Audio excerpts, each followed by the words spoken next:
This passage sets up what is coming next, that it is entirely another's effort that determines our standing in this world and our standing with God. One of the other things I want to draw our attention to this morning is that it's easy for us in America to hide behind so much. There are so many fig leaves out there that we can use to prop ourselves up or place in front of us to shield ourselves or to place ourselves over others. Our education, our physical appearance, having the right political views, having the right connections with others, etc., etc. There are so many things that we can use to hide. But this passage cuts us to the core, and it places us all on equally terrible footing. It shows us that we were dead in this world, and it was not a minor problem. It was not simply or merely a flesh wound. Verse 1 tells us that you were dead in trespasses and in sin, which we once walked. We were dead in the ways that we deviated from God. This deadness is not merely speaking to people out there or describing some other group of people. This passage is speaking to all of us here in this room. We were dead. We were unable to do anything else but follow the whims of the world, where we pursued the desires of our flesh.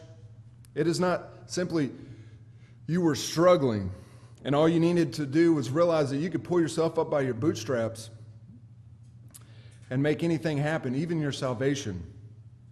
You were not just sick and in need of the right medication or, vaccine to cure yourself. You were dead.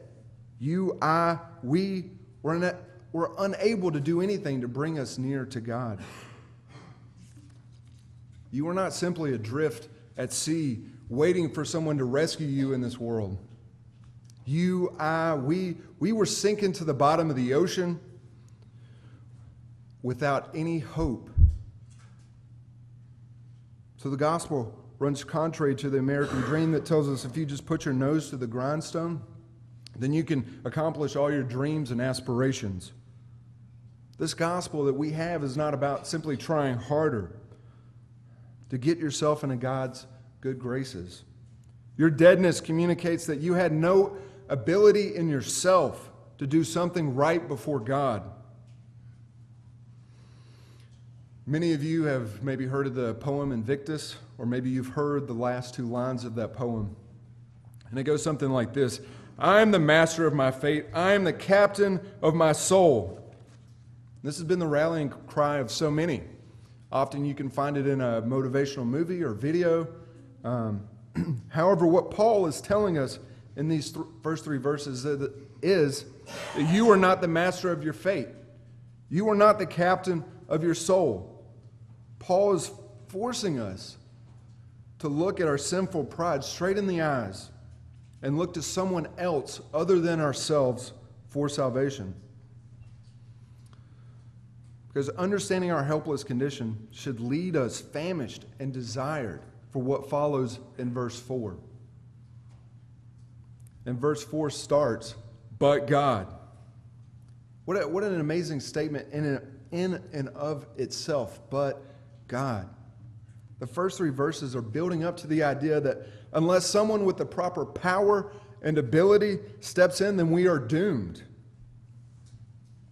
But I want to continue with verse 4. It says, but God, being rich in mercy because of the great love with which He loved us, even when we were dead in our trespasses, made us alive together with Christ. By grace you have been saved, and raised us up with Him and seated us with Him in the heavenly places in Christ Jesus.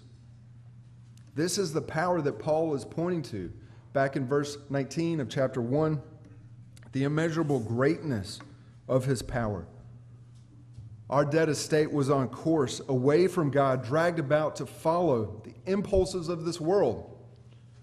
And it required immense power to make us alive. This power is so astounding that we would be unable to measure what God has done in bringing us life. We got to remember that it's not about what we do for God, but what God does for us.